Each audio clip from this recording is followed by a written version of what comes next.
But for me, it was just important to write it all down first and foremost, and then flesh it out. Yeah, and a lot of times, like you said, fleshing it out is actually removing things, right? And simplifying things, which is a huge theme of the book, is like we're experiencing and being exposed to complex problems, but simple solutions are the fix, right? Not more complexity, less complexity. Yeah, and I think part of it realistically was going, okay, I lived through this, so I know what I've experienced. How do I make that relatable to other people? And I think during the writing process, that was honestly the most difficult part, because there's this, I feel like, preponderancy to think the audience knows more than it does. And that's not to say the audience is stupid. It's just you just assume because it's you, like, I know this, they have to know this. And that was the biggest, I think, hurdle I had to overcome, was like, how do I write this so that it's digestible to more people, right? Because everyone has a million stories, but if it's not relatable and it's not interesting, then it's just not going to go anywhere.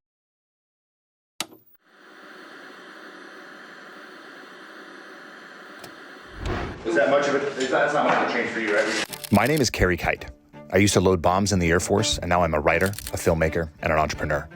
Through using the post 9/11 GI Bill to go to college, working hourly jobs to pay the bills, and freelancing my way into a career, I've studied what it takes to successfully transition from service to civilian, and that study has become a conversation. On this podcast, I speak to other veterans, successful artists and entrepreneurs about their transition, what they did well, where they failed, what they learned, and most importantly, how they applied their skills. Episode 152 features the return of Gary Stevens, an Air Force veteran, creative professional, and the author of All of Your Friends Are Imaginary and Other Important Business Advice. Welcome. This is Veteran Made. Our merch store is live at store.veteranmadeproductions.com. Grab hats, t-shirts, and hoodies in both performance and tri-blend cotton fabrics. Use code VM-5OFF for 5% off your purchase. Veteran Made is also sponsored by GoPills, a military-grade nootropic that contributes to brain health over time. Use code VM15 at checkout for 15% off. I get my collagen protein from Bubs Naturals, where you can use code VETERANMADE, all one word, at checkout for 20% off your order. We're also proud to partner with True Made Foods, which makes condiments free from added sugar and sweetened with real foods. Use code VET at checkout for 15% off. We love socks in this house. I get my wife new socks every Christmas. More importantly, we love American-grown and made socks. Use code VETERANMADE15 at rucksocks.com for 15% off. And lastly, I end my day with Rack Out from Bravo Actual to maintain quality sleep, resulting in a well-rested body and mind. Use code VETERANMADE with a space between the words at checkout for 15% off your order. Enjoy the episode. All right, we're live. Gary Stevens, welcome back to Veteran Made. Glad to be here, man. Absolutely. Gary Stevens, author. Welcome back to Veteran Made. We are here talking about All of Your Friends Are Imaginary and Other Important Business Advice. Yes, sir. I love it. I love it. Dude, let's start with the process here. I mean, obviously you're an artist and you've worked across a bunch of different media, but like primarily in the visual arts space. What made you want to put pen to paper and write this book? To be honest, it came from being in a position of leadership, and I found that oftentimes you would be asked a lot of different questions, and you'd be just answering the same questions over and over again, kind of generationally as new people would come in. And so I tended to be one of those leaders that would just be very honest and direct with people. I'm not big into corporate speak, so I just tend to tell people how it is. And it got me thinking that, this might be an opportunity to just write my thoughts down, in some sort of printed format. And that's where the idea for the book came from, was just, it's a quick, pick a page on a day, a random quote might speak to you kind of thing. And I've always loved those books in the past where you can just, flip to a random page and, oh, that's a great quote. I might actually resonate with that today. And so I was hoping that by doing this, someone else might have that opportunity to kind of, they pick day 63 and all of a sudden it's like, oh man, it helps them reflect on something they've done in their career and maybe how they perceived it. I love it, dude. It's like one of my favorite genres. It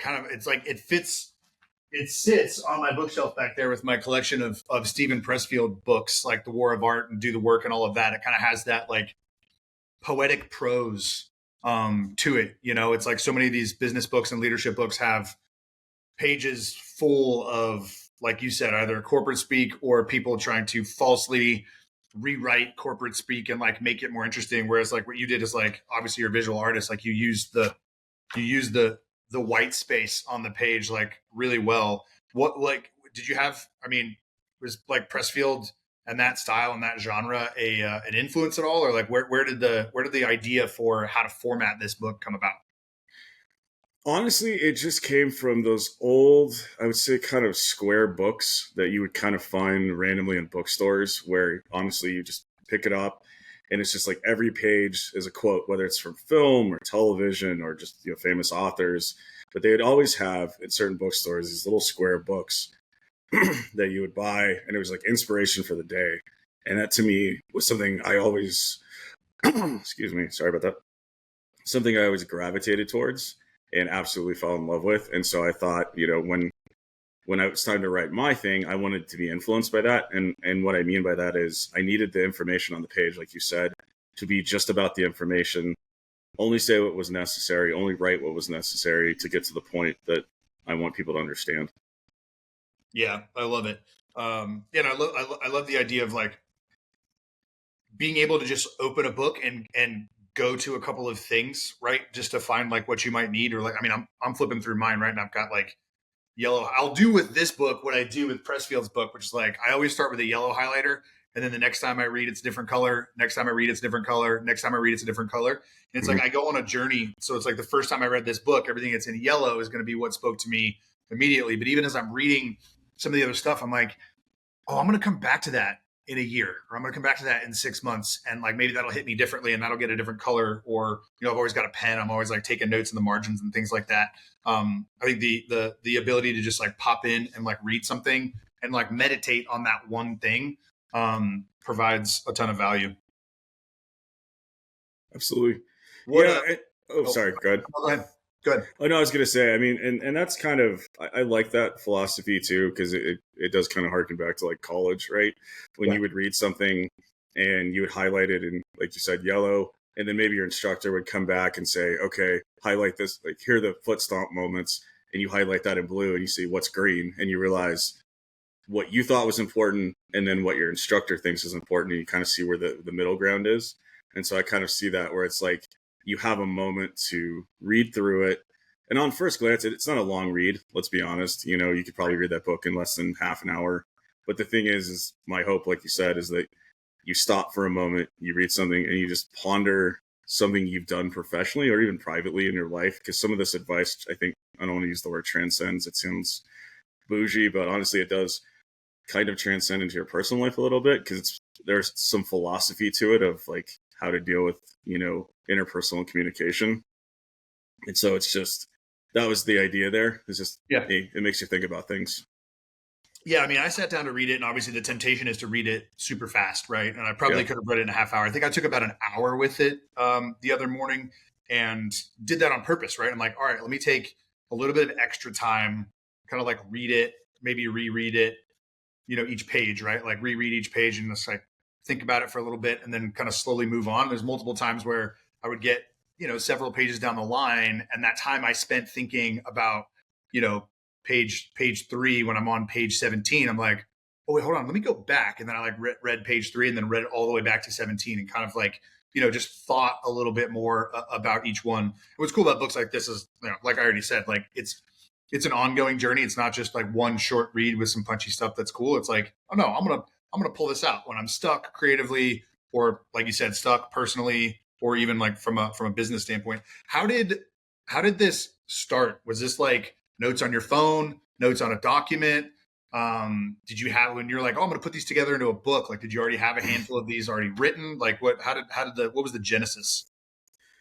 So I think the funniest part I will say is like the title, right? So the title was actually from a previous endeavor, and that was more about independent filmmaking. So I had this idea to write a book about independent film production and all the woes that can come with it.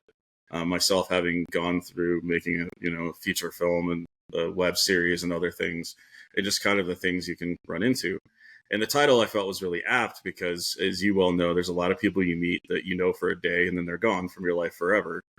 And that was kind of the joke, was that all your friends are imaginary, especially in the film industry, because people will disappear just as quickly as they came in. And so the title was already kind of there. But to me, it did symbolize business in a way, because, the reality is when you are in a job and you leave it, a lot of people go with the job and not with you. And so when it came to writing the book, it was stuff that I had kind of picked up along the way. And I had periodically, like to your point, written notes on my phone. I had a couple, like a Word document that I had kind of just scratched some stuff down. And then I realized, okay, after 20 or 30 things, that I might actually have something with it. And I just kept going, and sat down and just really started to flesh it out. And it definitely went through a process, for sure, like any other writing thing. And I definitely pared it down more than what it was originally there, because there was a lot of quotes. Like, again, you work in business for 24 years, you're going to pick up a lot of stuff. And to me, you have to decide, one, what's topical, because there's some lessons that you may have learned 20 years ago that won't matter today. They just have no relevance in current society. But for me, it was just important to write it all down first and foremost, and then flesh it out. Yeah, and a lot of times, like you said, fleshing it out is actually removing things, right, and simplifying things, which is a huge theme of the book. Is like we're experiencing and being exposed to complex problems, but simple solutions are the fix, right? Not more complexity, less complexity. Yeah, and I think part of it realistically was going, okay, I lived through this, so I know what I've experienced. How do I make that relatable to other people? And I think during the writing process, that was honestly the most difficult part, because there's this, I feel like, preponderancy to think the audience knows more than it does. And that's not to say the audience is stupid. It's just, you just assume because it's you, like, I know this, they have to know this. And that was the biggest, I think, hurdle I had to overcome, was like, how do I write this so that it's digestible to more people, right? Because everyone has a million stories, but if it's not relatable and it's not interesting, then it's just not going to go anywhere.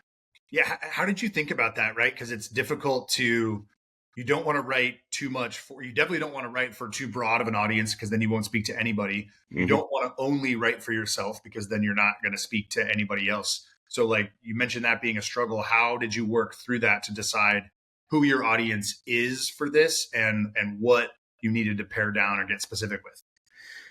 So throughout the process, I would send it to different people in different industries. And so I wouldn't send the whole book, obviously, because you want to kind of protect your IP. But at the same time, it's like, okay, I have these key points, this like top 10 or 15 that I'm working through. I'm going to send this to a couple of different friends that work in different industries. And I intentionally did it with people at different levels in companies, whether you're a vice president where you own your own thing, or maybe you're just kind of like, day-to-day worker, whatever it happens to be. Do these things speak to each and every one of these people? And that's kind of how I narrowed it down. Was whenever I get feedback of like, hey, I don't quite understand what you're saying here, I go, okay, I might need to tweak that. But then as I started to get more and more feedback where people are like, oh no, it didn't matter the industry they had been in or their experience or their life. There were things that started to resound with more and more people that had been all over the spectrum. And it was like, oh, okay, that's how we've hit the sweet spot here. And so in due credit, I have to say that the people that I entrusted with kind of helping me, kind of flavor this a little bit, those are the people that truly helped me kind of make this what it is. And so, because they were honest as well, because I owed them honesty. They gave me honest feedback, which was great. And so that was kind of how we shaped a lot of what's in there. Was that hard? Obviously, you're a creative, so you're used to getting feedback, whether it's from fellow creatives that you're working with, in the creative department of an organization, or working directly one-on-one with the client. Like, you're open to feedback. You have to be a successful creative. But that's a client relationship, or that's a employed relationship, right? This is like your thoughts and your feelings. So how did you narrow down? You already talked about, cross industry, but like, how did you narrow down who you were sharing this with as beta readers? And like, how difficult was it for you to put some of that out there in unfinished form to get that more personal feedback? So I narrowed it down by kind of picking people that had about 10 years experience apart. So I had a group of people that had about 20 years experience, so more my level in that sense. And then I had people that had only been about 10 years in the industry, whatever their industry was. And so the idea was, does the work speak to the person who's seasoned, and does it teach something to the person who isn't? And that's honestly how we narrowed it down, because that was kind of one of my key takeaways. And again, this is kind of what spurred on the book, was like, you're just answering a lot of questions over and over again. And to me, the audience, whoever, it might seem like common knowledge of these things, but I didn't realize. And again, like you said, you take feedback, because I'm 20 years in. You get to a point, and this is what people, I feel like, don't realize, is like, you get to a point where you might be so far removed from what is now considered like beginner or kind of even amateur or whatever. And so you kind of have to place people in that environment, like that group of people that are in that place, so they can tell you what's relevant to them, because you're not yourself 10 years ago, they are. Yeah. And so that was how we kind of made sure it resonated with a wider audience, because I was willing to accept that, yeah, I'm white haired and 40. What does it mean to now be a business professional and 30, or a business professional and just starting out? What advice would actually help these people?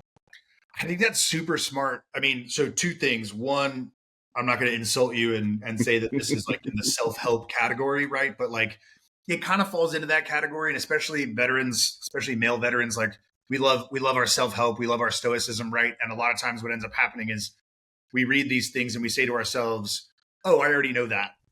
Instead of asking ourselves, wait, I know that, but how good am I at that?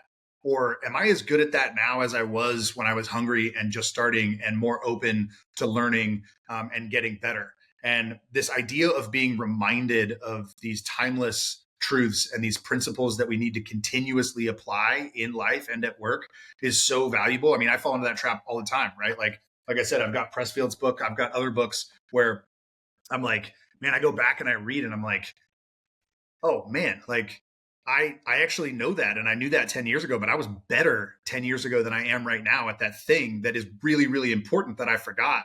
And there's nothing wrong with that. Like, we need to be constantly reminded of not just the things that we believe in, that we hold to be true, that have that timeless quality, but also to dispense with some of the things that we don't necessarily need anymore. Right. And that refinement that happens when we go through the reading and studying process of things like this, I think is not something I do enough of.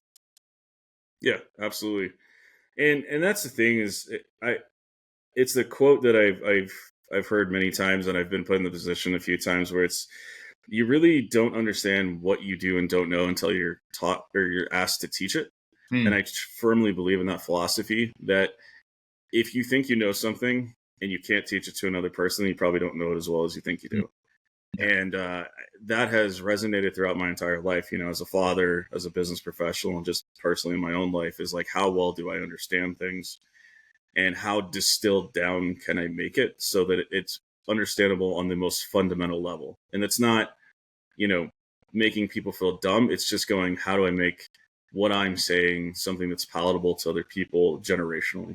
Yeah. And then you're like directing it at yourself too, right? Like you're finding your own ability, your own knowledge, and then finding those gaps and filling them as best you can. I also think it's really smart the way that you were approaching that with like different generations, so to speak. I know 10 years to 10 years isn't like technically a generation, right? But like looking at the broad range of people that we work with when we get into, the civilian, I mean, even in the military space, for those that are still in, like, yeah, if you're a senior enlisted guy and you're working with, a junior enlisted person, like there's a gap of life experience, of work experience, of deployment experience, of insert whatever experience.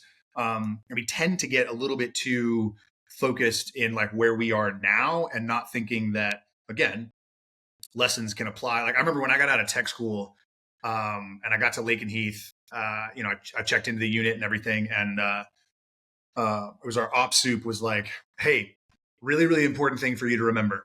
You just got out of tech school, which means you are more closely removed to the curriculum, the academic curriculum of this job.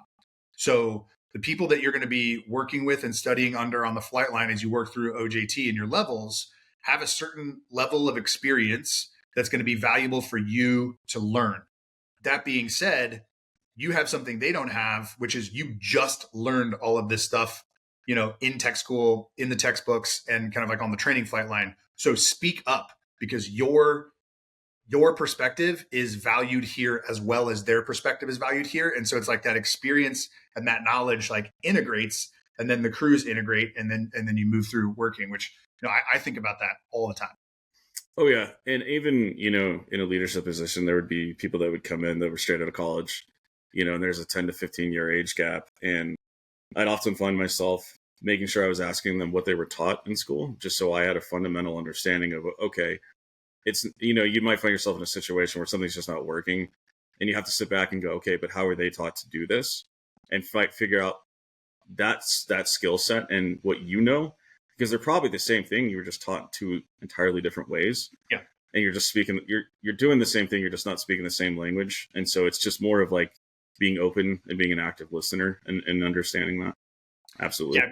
I think that the generational gap, right? The easy trap to fall into is like, oh, kids these days, all they do is learn all this shit, and it's like all this woke shit in college and all these different things that, it's like, well, just why don't you ask them some questions and see what it is they actually learned, or what they retained from what they learned, or what their perspective is, instead of just immediately judging it. Get curious, ask some questions, and then figure out how you guys can work together, Oh yeah. And it's how you message things in any situation. I mean, look at us, we're like GWAT vets of, we're 20 years removed from the beginning of things. And so our perspective on the military is going to be vastly different than somebody going in now at 18 years old. I mean, it's going to be completely different. Their idea of warfare is absolutely different. And you have to ask yourself, you're only 40, and if you're in business, you go, okay, so how do I sell it to that guy? How do I make that guy interested in what I'm doing? Right. It's the same thing. It's listening to every person that you think is a possible audience, and making sure you understand what they're looking for, so that's what you deliver. Yeah. Yeah. So I want to go back to something you talked about, because I think this is really important for creatives, especially those of us that are writers. I've kind of fallen into this trap over the years. You mentioned the title of this book came from another unfinished project. I think one of the traps that we fall into is, this project that I'm working through did not come to fruition the way that I thought that it was going to, and therefore it is dead. When in reality, we can pull elements from it and move it over to a new project or another project that we're working on, and either apply some of that content, or at the very least apply some of those lessons. So you don't have to like dive into what that book was or wasn't, or why it didn't become what it became about independent film, but just the idea of pulling from past projects and bringing them into new projects, and not letting them fully die, but letting them grow into something else. Like, I don't have a question. I'm just curious about that. Yeah, I think that comes from the creative background for sure, because we often cannibalize things we've done before, and there's been projects where we felt very passionate about them, and obviously there's times the client just simply isn't going to feel it. Doesn't mean that you can't use the work somewhere else, especially if it's in a situation where like you did an illustration, they're like, hey, we don't like it. That doesn't mean somebody else isn't going to like it. There's a kind of a point about that in the book. There's a specific kind of page where I talk about that, in the sense that, it's just because somebody tells you something isn't good, like you're not a good artist, it doesn't mean you're not a good artist. It may just mean that the thing that you've done for that person at that time doesn't fit the needs of what they're looking for.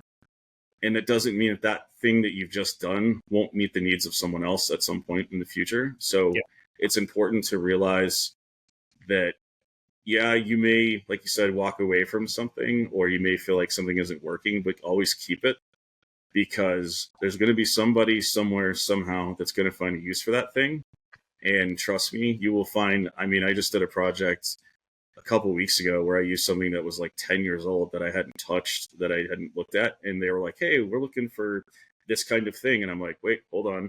You crack open the archives and you pull something out and you kind of modernize it. Obviously, you don't just hand them the thing you did 10 years ago, but the framework was there, and there's a usability and to everything you've done, for sure.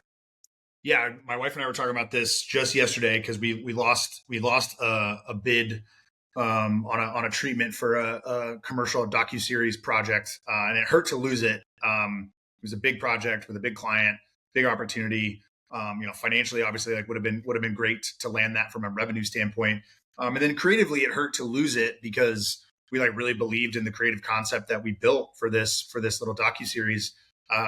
And then, we went through the grieving process, right, of losing as you always do, especially on big projects. And then just having a conversation with somebody else. And I realized that, oh, like that treatment that we built is now a framework that we can use, right? Like you're saying, not to just totally recycle and just be like, oh, okay, here, insert new client name. Like, hey, do you want this video series? It's more of like, oh, well, that's a new framework that we can use to tell a similar story in a similar way if that opportunity arises, or maybe even reframe it and use it to go pitch it, right, to some clients that don't know that they want that or need that.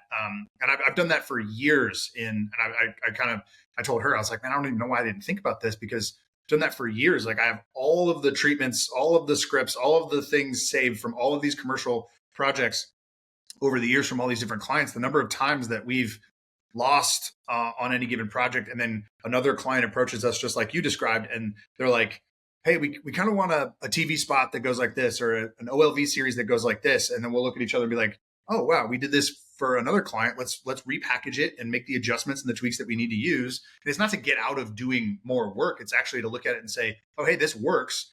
Let's do the necessary work that we need to just refine it and put it in front of them, and see what happens. Oh, yeah. No, 100%. And it's one of those things where, the word salvage could be used, I guess, aptly in this, but it's not really salvaging anything. It's just knowing that you have a good idea and that it just didn't land with one person or another. And to be honest, that was kind of I'll say that was like a piece of advice I didn't put in this book, perhaps maybe in a future book, which is there's always more work to be found. I think oftentimes people get so stressed out that, that, like you said, you don't land a client, you get stressed. But the reality is there's always more work to be found, because every day new businesses in America start, big, small, in the middle, doesn't matter.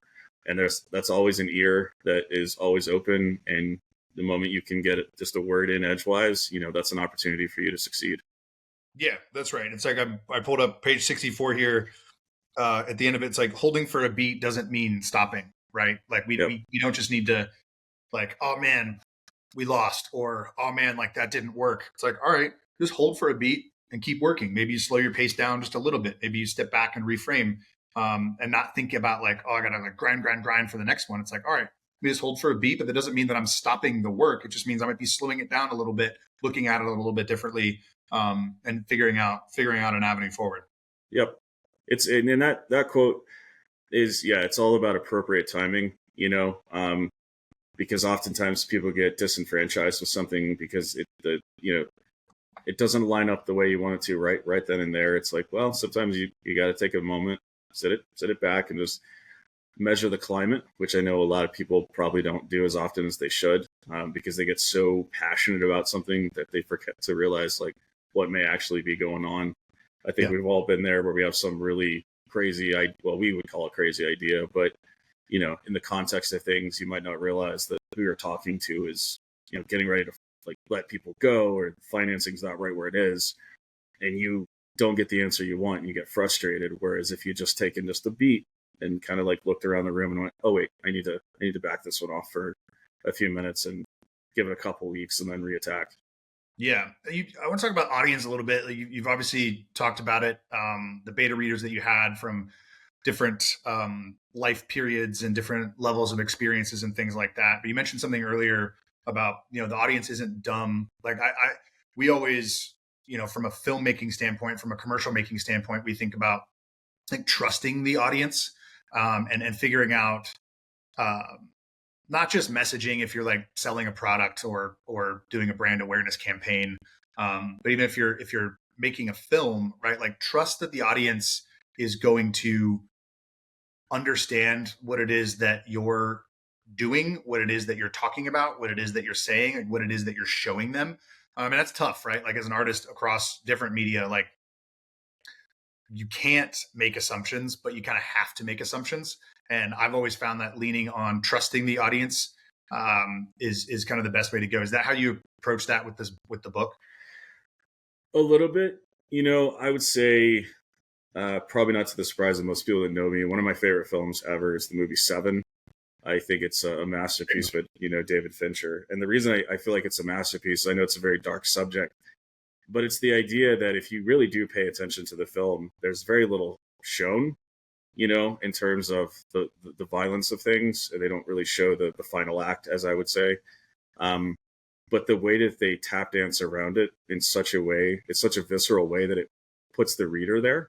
So like, as you're watching that movie, you're like, you can visualize exactly what happened, but they don't show it to you. And so I felt like that's a good example of like getting the audience involved. And that's one of the reasons I kind of feel like I wrote the book the way that I did, was I want you to put yourself there. I want to kind of, there's a little bit of punchiness to, like, there's the quote, and then there's like kind of my little note on it underneath it. And the punchiness was just kind of for me to have an opportunity to just kind of say what I felt about it. But at the same time, the quote can be taken 10 different ways, depending on what your experience has been working. Yeah, that's not to say that it's like totally subjective, or that it's totally like, oh man, you can interpret this art however you want. I love the way that you framed it. Like, you wanted to put the reader where they are, or to help them understand where they are, not because you're condescending and coming down from on high, but you're telling something, showing something, describing something from your own mind and your own heart with your own experience, and then hoping and trusting that they'll get something out of it. Or if they don't, they can flip the page and read the next one.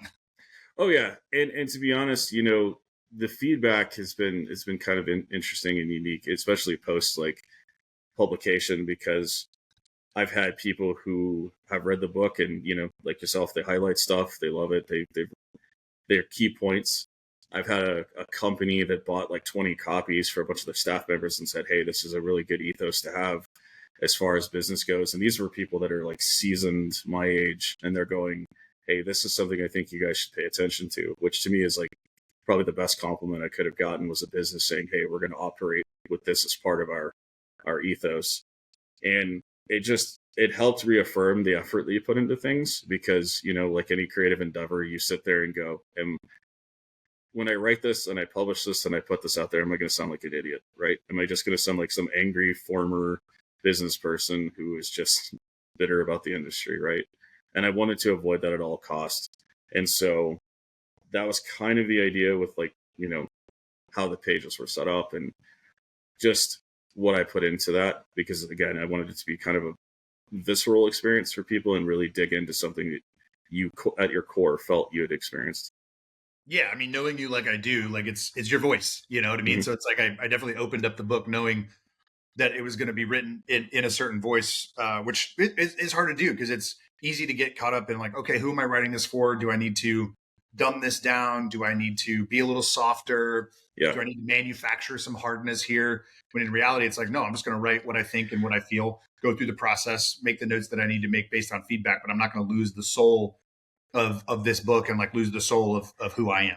Yeah. And I had an editor who was brutally honest with me, and I respected the hell out of him for it, because he would definitely say sometimes where it's like, you gotta, he would call it dealer's choice, but he's like, you might want to peel this back a little bit because you just sound angry, because there's a couple of key points there where it's like there might be something behind it and you don't even realize you're putting that inflection into your writing, and so you just go, okay, we got to peel that back because I just sound like an angry person. I wanted this to be just kind of funny. There's value in that though too, right? Like there's some truth in the anger, the disgruntledness, right? Like, did you push back on any of those and refine any of those, or was it mostly just like, okay, check taken and kind of keep it moving? There was a couple I took the note, because it did, the more I read through it, because you read things 1,000 times and it takes the 999th time to see it the way other people do sometimes. Yeah. And there's definitely some points I peeled back, because I'm like, okay, this is just more, it felt like it was more attacking the audience and less about teaching. And that's when I realized, okay, let's rewrite that a little bit. Let's find a few better words. And there's definitely some points where I definitely pushed back a little bit, where I was like, well, if I say that thing, then it's not my voice anymore. And because this is me advising people, I felt like it had to be as much of my voice as possible, because it's, I'm not writing like a college level book. This is me personally telling you, okay, these are things I've experienced, and this is what you could experience when you go through these things. Yeah. So what about the publishing and editing process? You self-published this, right? Yes. So how did you choose an editor to bring that one single person on board? Obviously, you got feedback from beta readers, but to bring the editor on board, how did you choose that person? Interestingly enough, it was a friend I had made through various engagements at San Diego Comic Con, and he was a friend of a friend, and he is an industry professional who works in the comic book industry, and he's a writer. So he's a very seasoned pro with writing, and has done a lot of stuff for a lot of big name companies like DC and others. And I felt like he was a good fit because the type of friendship we have is very kind of fun and engaging and sarcastic, and we're very like brutally honest. He's from New York, that type of I don't really care what your feelings are, let's just have the conversation thing. And I felt like that's something I needed because I'm pretty blunt with most people, as you probably know, and I have a very direct personality, and I needed that in my editor because I don't need somebody who I don't need fluff terms or anything else. I need literally just, hey, does this work or does this not? Just be straight. Yeah, that's really smart. I think a lot of people who are blunt and direct don't accept that well from other people. Mm-hmm. What do you think makes you different in that regard? I think part of it is probably the military background, a little bit. We're just used to being pretty direct and straightforward because it's whatever accomplishes the mission at the end of the day. Because, even in writing, it is a creative endeavor. You got to love it. At the end of the day, you got to write the book and you got to get it done. And you told yourself that you're going to do it. And you have to push yourself through all the things that are unpleasant about it. Because everything you do has an unpleasant part. And that's the reality is, writing is late nights. You get a thing at 2 a.m, you write it down because otherwise you're going to forget it the next day. And so, you have to be very straightforward about the process, and it requires that the people involved be very straightforward too. And, historically, the businesses I've worked for, I've worked in environments where it can be very tough, and, you learn to intake it because they're high paced, high speed environments.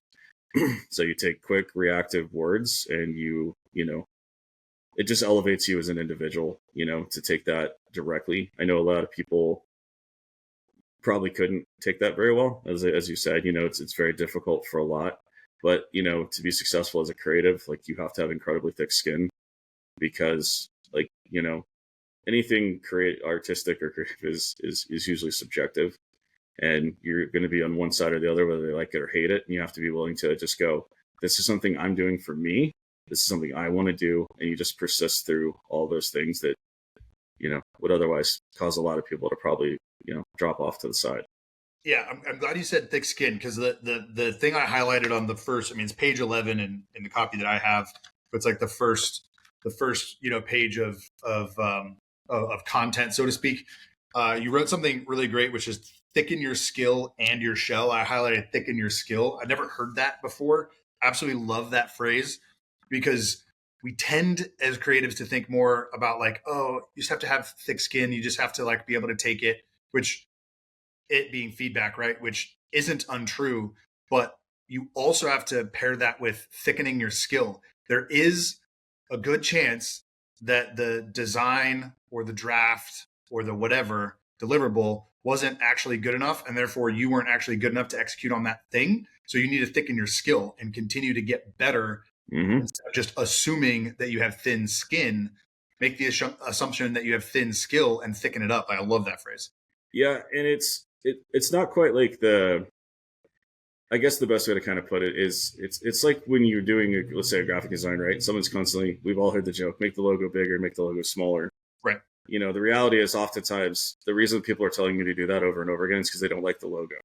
Right. People don't realize it's their dissatisfaction with that thing. And so instead of worrying about your feelings and, oh man, they just don't like the logo placement, it's well, maybe instead of making the logo bigger, make the logo better. So, get your skill set up to where, because if you're smarter about what you do and you have more knowledge about what it is you have chosen to do professionally, everything just kind of sets in place. Your shell will grow because you can back up what you tell people you're going to be able to do with your skill. Yeah. In screenwriting, we call it look for the note behind the note, right? If you send a draft of a screenplay to a handful of people and you might get, let's say you send it to 6 people, you might get 6 different sets of notes about one specific scene, right? With 6 different versions of here's what I think you should do with this scene. No, it's your job to figure out what to do with that scene. You've just learned that scene isn't working. So don't necessarily ignore the specific notes that you're getting, but like you were saying with like make the logo bigger, make the logo smaller, position it this way, adjust the canting, adjust the kerning. It's like, well, take a step back and be like, what's the note behind the note? What aren't they liking about it? And then do the work with the skill that you have to provide some more options that don't just address that one particular thing, but actually maybe make the adjustments that you really need to make. Yeah, absolutely. Why did you choose to self-publish this? I don't ask that in a leading way. I'm just curious. Honestly, it was just, I really didn't feel like many publishers would be interested in it because there's 1,000 self-help books out there, honestly. And there's absolutely ones that are better. There's ones that are worse. And I felt like, to be perfectly honest, that if it succeeded, then that was on me. And if it failed, that was on me as well. And so, you know, I will say this respectfully. I had talked to a publisher about it. They were very interested in the property. But at the time, the machine was already kind of moving forward on the self-publishing side. So I kind of had to step away from that conversation. So, I mean, there was interest from publishers. But at the same time, you know, I just feel like this is on me. And so this is going to test, do I really know what I'm doing? And I didn't have high expectations because I'm a first-time author. Nobody knows who I am. And to be honest, I probably could have marketed it a little bit better than I have. But just the fact that it's gotten, you know, where it's at tells me I probably made the right decision to do it myself, because I think that adds a little bit of authenticity to it, just for me personally, in that people are going, okay, you are standing by what you have written and you're doing it yourself because you believe in it enough to do it yourself. Yeah, I love that. You also said something else that I highlighted, which is that a larger machine is almost always at play, even if you're independent, right? Even if you're an independent contractor or you own your own small business like you do, there is always a larger machine at play. And it's very easy to blame the system, and it's not as easy to thicken your skill and thicken your skin, right? Yeah. So I love that. You're like, this is on me. Like I'm gonna attempt this, and I'm gonna succeed or fail, like based on my own merit, my own ability to edit this, write this, edit this, publish it, market it, and get it out there. Absolutely. And the biggest part too is, you know, I think I've learned a lot over the years with creative types that we tend to be a little bit more impatient than most too. And so that's another piece of this as well, is like you said, with the bigger machine, is that oftentimes we want more instantaneous results. And so when you just go the direct route, it's easier to become, you know, you're less frustrated by the process. Because not that there's anything wrong with going through a publisher and doing that whole thing. It's just, it's another situation where you're at the behest of someone else, and they have their own thing, their own machine, their own process, and you may not want to be involved in that. Yeah. So in terms of like self-publishing and marketing it yourself, like what was your approach? And you mentioned there's a couple of things you could have done differently or better. Curious what those are. Yeah. I mean, the biggest takeaway for me was, you know, I had an advertising campaign kind of ready for it, and then life as it is, again, the onus is now on me because I did this. So, you know, life sometimes takes over, and I haven't had that opportunity to push it the way I wanted to. Doesn't mean it's good, bad, and different. It just means that was a piece that didn't get pushed the way I wanted it to. But the word of mouth worked pretty well, I would say. Just one, from professional circles, and two, just people resonating with the material. And it seemed like more often than not, people were buying copies for their friends, their business associates. And that's what really, I feel like, was the key success here, was that it resonated enough with people for them to say, hey, here's a lesson you can learn. And not in a bad way. You know, it wasn't like oh, you're awful, you need this. It's more of like, hey, here's some things, here's some ways of thinking about things. And oftentimes I find it too, I'm seeing it more in leadership people, and they're looking at this from the perspective, like trying to figure out maybe why their associates beneath them are seeing things differently too. Because there's a bit of that I was hoping to kind of interject into it as well. So, like, what? Say more about that. There's a piece of this as well. Like if you're, you know, because that was kind of like to your point about like releasing the book, right? Is who do you release it to? The audience. And part of the audience, I wanted it to be traditional leaders that are struggling with understanding why their people are frustrated. And so that was kind of even in the writing process of like kind of mixing in the bullets here and there.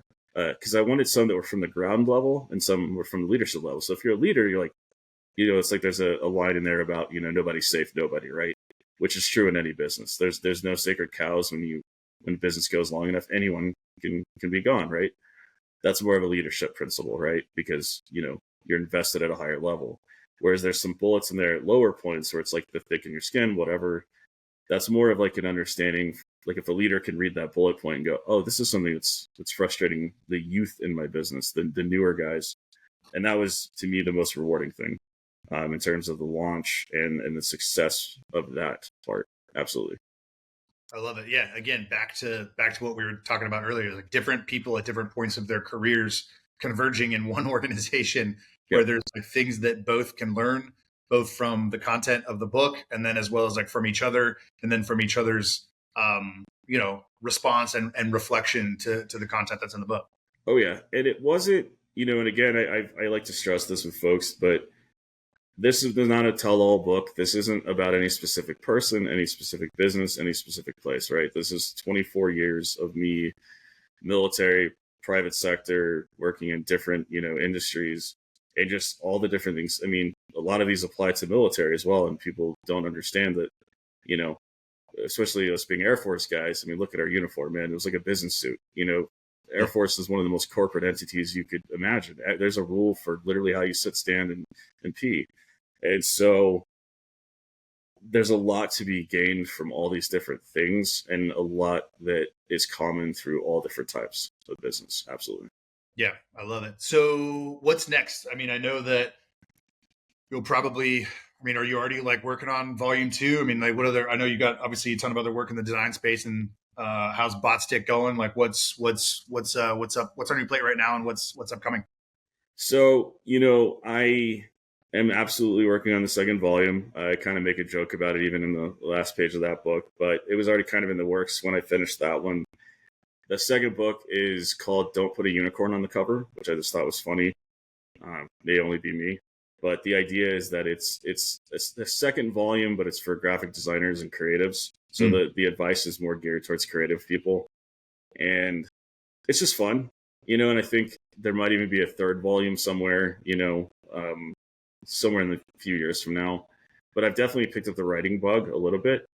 I wrote when I was in the military a little bit. Then I wrote post-military. I've done some published articles and some write-ups. And obviously at Black Rifle, I had written some product descriptions and emails and other stuff and a lot of marketing collateral.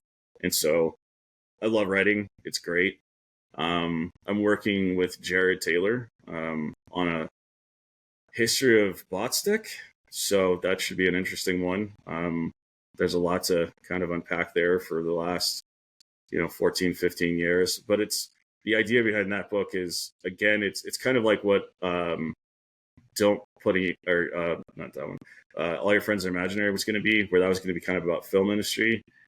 The idea behind our book is like how we became successful, from guys like literally doing photo shoots in our garages to, obviously working for things like Black Rifle and all the different companies we worked for in between.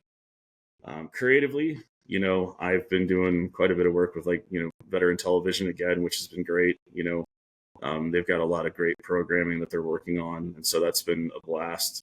It's given me an opportunity to flex some skills I haven't got to use in a while. So I'm very grateful to be working with those guys. I have a wide range of clients now. So that kind of span firearms industry, hunting industry, some other more niche industries. And so it's just, I don't know, I guess I've kind of gotten to that age and that time where I'm like, I kind of just go where the wind takes me creatively because I've done a lot. And I think professionally, just on a personal level, I've notched a lot of the belts that I want to. Like I've done a lot of things. And over the last year, I've had a chance to kind of sit back and reflect on that and realize that now it's okay to take a step back and to, again, kind of adopt the white beard and grow my hair out and just enjoy the last, 30, 40 years of my life and just do the things that maybe I've put off for a while. And so, yeah, man, I'm excited for a lot of the stuff we're doing. I mean, you and I have even talked about, doing some stuff together and I'm really excited about the idea of getting back into writing though, and working in film, because that's kind of where I got my start. Creatively, there's a lot of things that inspired me and gave me passion for creatives were film and TV. And so I'm very excited to be working on some of the stuff there for sure. I love it. It's important to have, I love that you already have a volume 2, potentially volume 3, and another book that you're writing on. It's important to have that kind of confidence and that kind of ambition before you finish a project, right? Because you want to create your own momentum. You can't just be all right, let me do this, pour everything into it, wait and see what happens, and then start over. You got to keep your own momentum going. I love that. Sweet. Where can people find the book? Where can people find you? Where can people find Botstick? Myself and Botstick can be just found on Instagram. Honestly, don't really do the website thing anymore. It's a lot of upkeep. But I'm Gary_Stevens_art, and it's pretty easy to find me. As far as the book goes, it's on Amazon. It's in hardcover and it's in softback as well. I don't plan on doing the ebook because it's not as fun. I mean, I could probably get more readers, but to be honest, it's a book I feel like you should pick up and, like you said, write notes in and enjoy. It's more of an interactive thing. Yeah, I love it. Back to more physical things. Yes. In this digital world that we live in. Absolutely. We'll tag and we'll collaborate. We'll obviously link out in the show notes for folks to go buy the book. Gary, as you know, to end each episode of the podcast, I ask an open-ended question. What's on your heart and your mind for our community right now? Could be a piece of advice, something you want to get off your chest, or something you want to reiterate that we've talked about today. Gary, what's on your heart? What's on your mind? I feel like we are at a place where there's a lot of great things going on, a lot of great things that can be going on. And I feel like as a community, especially as veterans, we need to take more strides to lift one another up and to work together, because, people are so, I don't know, it seems like there's a hard edge to a lot of people and that they want to make enemies with so many people, especially in the veteran community, right? And it's like, man, don't make competitors, make friends. I would say that's the best piece of creative advice I could have ever given anyone that I learned very early on, is you're going to have competitors, make them your friends, because there's going to be times when you have a project you don't have the space for and you can absolutely give to them and they can do the same to you. And oftentimes that's exactly what happens. And I feel like there needs to be more of that just in general with veterans supporting one another, especially as we age as the GWAT. There's a lot of people that need support. There's a lot of people that need you, just doing what you do and doing it the best you can and trying to do your best to do it with one another and never forgetting that other people exist out there, that you never know when somebody's having a rough week. I've had people I've handed projects to who have literally told me that oh man, thank you for doing this. I was about to have to foreclose on my house or something, right? And it was just a project I couldn't do. I didn't think much of it, but it was more of hey, I feel like this should be given somewhere, right? And that's not to toot my own horn. It's just, you never know that being kind can go a long way with people. And I feel like, yeah, we're edgier, we're veterans, whatever. At the same time, there's an aspect of we need to work together more. I feel like, I know that's maybe a down note to end it on, but for me, I just see a lot more people tearing each other apart than they should be, when there's a lot of great things that could come of it. Well said. Stop being shitty to each other. Absolutely. Gary, always appreciate chatting with you, both when we're recording an episode and just when we're shooting the shit. So appreciate you coming on, back Absolutely. on. Appreciate the book. Everybody go out and buy it, read it, mark it up, take notes, highlight it in 1,000 different colors. Looking forward to volume 2. Awesome. Thanks, man. Thanks for having me. Thanks, brother. Absolutely.